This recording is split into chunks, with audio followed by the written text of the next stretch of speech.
जय माता दी। आप सभी को कैसे हैं आप सभी लोग। आशा करती हूँ आप सभी लोग स्वस्थ होंगे, मस्त होंगे। माँ भगवती महामाया की कृपा आप सभी के ऊपर हमेशा बनी रहे। माता रानी आपके घर में खुशियों के भंडारे लेकर आए। माँ आपकी समस्त मनोकामनाओं को इस नवरात्र पूरा करे, यही माँ भगवती महामाया से मेरी मनोकामना है। आज मैं आप सभी के लिए एक नया वीडियो नवरात्र के ऊपर लेके आई हूँ। देखिए, ज्ञान सभी को होता है और सबका बताने का अलग अलग तरीका होता है। और ज्ञान जो होता है सबका अपना अपना होता है, अपने अपने तरीके से सब ज्ञान देते हैं। हम किसी के ज्ञान का खंडन नहीं करते, मगर जितना ज्ञान मुझे है उतना ज्ञान मैं आप लोगों को देती हूँ, ठीक है। तो मतलब ये नहीं है मेरा किसी चैनल को से कोई भी मतलब ऐसा नहीं कि पर्सनल वो है कि कोई चैनल ज्ञान दे रहा है मैं उसके बारे में अगर जी नहीं, सबका अपना अपना ज्ञान होता है और जिसको जितना ज्ञान होगा वो वही ज्ञान देगा, ठीक है।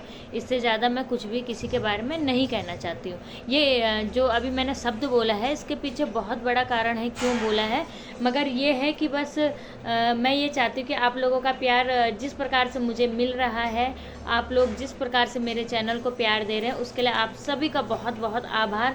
और आगे भी इसी तरीके का प्यार मेरे चैनल को देते रहिएगा और हमसे जुड़े रहिएगा। आप जितना ज्ञान मुझे है माँ भगवती से जुड़ा हुआ है मैं आप तक पहुँचाती रहूँगी। तो आज हम नवरात्र के बारे में बात कर लेते हैं कि नवरात्र में जो हम अखंड दीपक जलाते हैं, चाहे माँ दुर्गा का चाहे माँ काली का, तो कैसे जलाएं, ठीक है। नवरात्र महामाई के होते तो इसलिए उस समय माँ की ही अखंड ज्योत हर कोई लगाता है। और कई बच्चों पे सामर्थ्य नहीं होता है कि वह अखंड दीपक जलाएं, तो ज़रूरी नहीं है कि आप लोगों को अखंड ही दीपक जलाना है तभी माँ आपसे प्रसन्न होंगी, ऐसा नहीं है। आप सुबह शाम का दीपक भी जला सकते हैं। बस इसमें इस चीज़ का ध्यान रखना है कि आपकी श्रद्धा सच्ची होनी चाहिए और आपका भाव और आपका समर्पण जो माँ के प्रति है वह सच्चा होना चाहिए। माँ अपने सभी बच्चों से उतना ही प्यार करती है, चाहे वह अखंड दीपक जलाए चाहे न जलाए, ठीक है। इस बात को आप विशेष ध्यान दीजिएगा। अब चलते हैं जानकारी की ओर। माँ दुर्गा का जो दीपक जलता है वह घी का जलता है, ठीक है। मगर अगर आप लोगों का सामर्थ्य घी का दीपक जलाने का नहीं है तो आप तिल के तेल का इस्तेमाल यहाँ पर कर सकते हैं। और माँ काली का दीपक जो जलता है वह सरसों के तेल का जलता है, ठीक है। ये मैंने दोनों के दीपक की आपको बात बता दी है। आप किसका दीपक लगा रहे हैं या आप सुनिश्चित कर लीजिएगा, ठीक है। अब दीपक दोनों एक ही तरीके से जलते हैं। आपको एक बड़ा दीपक ले लेना है, कम से कम उसमें आधा लीटर तेल तो आ ही जाए आपका, इतना बड़ा आप दीपक ले लें, ठीक है। और जो आपकी जो बत्ती जो बनती है तो अखंड दीपक के लिए सर्वोत्तम बत्ती जो होती है वह कलावे की ही बत्ती अच्छी होती है। और आपको बत्ती इतनी बड़ी बनानी है कि वह आपकी 9 दिन चल जाए, ठीक है। अब हम कैसे मतलब कैसे हम वो करें कि 9 दिन हमारी बत्ती जल जाए, मतलब ऐसा क्या आइडिया है। देखिए, मैंने जो अपने अखंड दीपक में जो ज्ञान प्राप्त किया है, तो आप एक हाथ और आधा 1.25 मीटर की 1.25 हाथ की आप बत्ती बना लीजिएगा। यहाँ आपके 9 दिन पूरी चलेगी, कोई भी दिक्कत 9 दिन के बीच में आप लोगों को नहीं आ सकती, ठीक है। अब आपने नाल तागे की बत्ती भी बना ली है और तेल इस प्रकार से आपको, तेल या घी जिससे भी आप दीपक जला रहे हैं, इस प्रकार से आपको रखना है कि वह 7-8 घंटे आराम से चल जाए। क्योंकि कई बार हम कार्य में व्यस्त हो जाते हैं या कहीं बाहर जाना होता है। वैसे अखंड दीपक को एक बात और ध्यान है, अकेला नहीं छोड़ा जाता, घर में कोई ना कोई उस दीपक के सामने होना चाहिए। पर हमारी परिस्थिति कि हमें कहीं बाहर निकलना है तो कम से कम जब तक हम वापस आएँ तो वह दीपक जलता रहे। इतना बड़ा दीपक आपको लेना है, उसमें तेल इस प्रकार से डालना है, ठीक है। और दीपक को बार बार आपको देखते रहना है, क्योंकि जब ज़्यादा देर तक दीपक जलता है तो उसके मुंह पे फूल वगैरह बनने लग जाते हैं, जिससे दीपक की गति धीमी हो जाती है और बुझने का भी डर रहता है, ठीक है।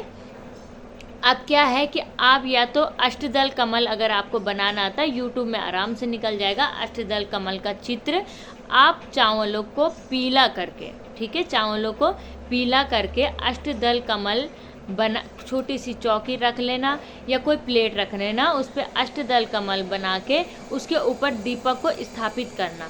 और अगर अष्टदल कमल आपको बनाना नहीं आता या यूट्यूब से देख के भी आप ना बना पाएँ तो आप वहाँ पे 1 मुट्ठी चावल रख लेना, 1.25 मुट्ठी चावल, तो उसके ऊपर भी आप दीपक को रख सकते हैं। उसके ऊपर आप दीपक को रख के और फिर उसमें तेल डाल के और 2 लौंग मतलब 1 जोड़ा लौंग आपको ज़रूर डालना है और 1 रुपये का सिक्का, ठीक है, बहुत ही शुभ माना जाता है।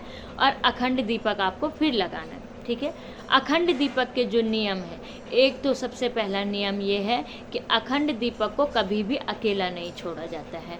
मगर माना कि आपको कहीं बाहर जाना है काम पे, तो आप अपने बच्चों के भरोसे अखंड दीपक छोड़ के जाएं, बच्चों को समझाएं कि ये दीपक जल रहा है, आपको यहाँ पर से बाहर नहीं जाना है, या कोई और सदस्य को घर के बिठा के जाएं, ठीक है। दूसरा नियम यह है कि अगर आप अखंड दीपक जला रहे हैं तो आपको बिस्तर पर शयन नहीं करना है 9 दिन। जब तक भगवती की आप पूजा कर रहे हैं तो बिस्तर पर नहीं सोना है, आपको ज़मीन पर ही बिस्तर लगाना है, ठीक है।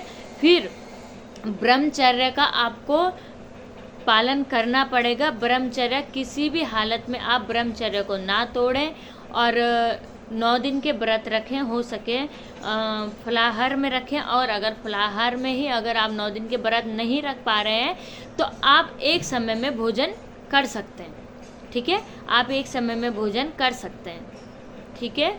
क्योंकि कई बार ऐसा होता है कि हमको मेडिसिन लेनी होती है या कोई बुखार आजकल इतने चल रहे, फीवर वगैरह, किसी को बुखार होगा तो उसको तो दवाई की ज़रूरत पड़ेगी, तो उसके लिए अन्न खाना बहुत ज़्यादा ज़रूरी होता है। तो आप एक टाइम फल मतलब अन्न का आहार ले सकते हैं, ठीक है, अगर ज़्यादा ही अति आवश्यकता आपको होती है। वैसे निराहार फलों में ही यह व्रत किया जाए तो सही होता है, ठीक है, पर अपने अपने सामर्थ्य के अनुसार। फिर ये सब करके आपको जो है कि अखंड दीपक को बिल्कुल भी आप अकेला न छोड़ें। दीपक को बहुत ही श्रद्धा से, बहुत ही विश्वास से माँ के आगे हाथ जोड़ के संकल्प लेके, हे महामाई, मैं आपका दीपक जलाने जा रही हूँ या जा रहा हूँ। दीपक तो मैं जला रहा हूँ, अखंड दीपक जला रहा हूँ या रही हूँ, मगर इस दीपक की रक्षा भगवती आपको ही करनी है ताकि हमारा दीपक खंडित ना हो, ठीक है। और यह कहने के बाद आप माँ के सामने हाथ जोड़ के मत्था टेक के आप वहाँ से हट सकते हैं। मगर इसका मतलब ये नहीं कि आपने कह दिया कि माँ आपको दीपक की रक्षा करनी है तो माँ आप बिल्कुल लापरवाह हो जाएं और बिल्कुल दीपक की तरफ ध्यान ही न दें, ऐसा मत कीजिएगा। दीपक को ध्यान आपको ही देना पड़ेगा। पर भगवती को हमने इसकी बागडोर संभालने को बोल रखा, तो माता कई हद तक हमारे कष्टों को इससे और हमारे दीपक को बचाती है कि वह खंडित ना हो, ठीक है। और कई बार कई स्थिति में ऐसा हो जाता है कि हमारा दीपक बुझने वाला रहता है, ठीक है, होता है। देखिए कई स्थितियों में ऐसा हो जाता है, तो आपको क्या करना है, इस स्थिति में एक छोटा दीपक ले लें, उसमें भी बाती बना लें, ठीक है। उसमें जो अखंड दीपक जल रहा है उसमें जो बचा हुआ तेल है चम्मच या किसी चीज़ की सहायता से उसमें डाल दें। डालने के बाद आप उस दीपक को वो प्रज्वलित कर लें और फिर तो आपका अखंड दीपक ये जल रहा है क्योंकि उसी तेल से जल रहा है। फिर इस दीपक में अच्छे बड़े वाले दीपक में अच्छे से नई बाती लगा के नया वो करके और फिर इस दीपक को उस दीपक से दोबारा जला दें। इस प्रकार से आपका अखंड दीपक खंडित नहीं होगा, अखंड दीपक जलता रहेगा। और कई बार अगर किसी समस्या से अखंड दीपक बुझ भी जाता है तो समाज है और परिवार है, कई प्रकार की समस्याएं, क्या पता हवा से बुझ गया, क्या पता तेल ज़्यादा गिर गया तब बुझ गया। हर चीज़ में आपको डरने की बिल्कुल भी ज़रूरत नहीं है। बस माँ भगवती से क्षमा मांगिएगा, हे माँ किस कारण से कौन सी गलती मुझसे हो गई, माँ से दोनों कान पकड़ के आप क्षमा मांग लीजिएगा। माँ भगवती आपको ज़रूर माफ़ करेगी, इसमें आपको बिल्कुल भी डरने की ज़रूरत नहीं है। तो आज की अभी की जानकारी तो मेरी इतनी ही है कि किस प्रकार से आप महामाई का अखंड दीपक जलाएं और किस प्रकार से आप अपने घर में उजियारा फैलाएं, ठीक है। माँ भगवती महामाया की कृपा बनी रहेगी तो आप सभी हमेशा खुश रहेंगे, स्वस्थ रहेंगे, मस्त रहेंगे और माँ भगवती आपके नवरात्र को बहुत ही यादगार बनाए, आपको ऐसा आशीर्वाद प्रदान करे जिस चीज़ की आपको सबसे ज़्यादा ज़रूरत है। यही महामाई से मेरी प्रार्थना है। आगे मिलती हुई नवरात्र से जुड़ी हुई नई वीडियो में आपको आज के लिए इतना ही। जय माता दी, जय महाकाल। इसी तरह प्यार मेरे चैनल को देते रहिएगा। आप सभी का बहुत बहुत दिल से धन्यवाद।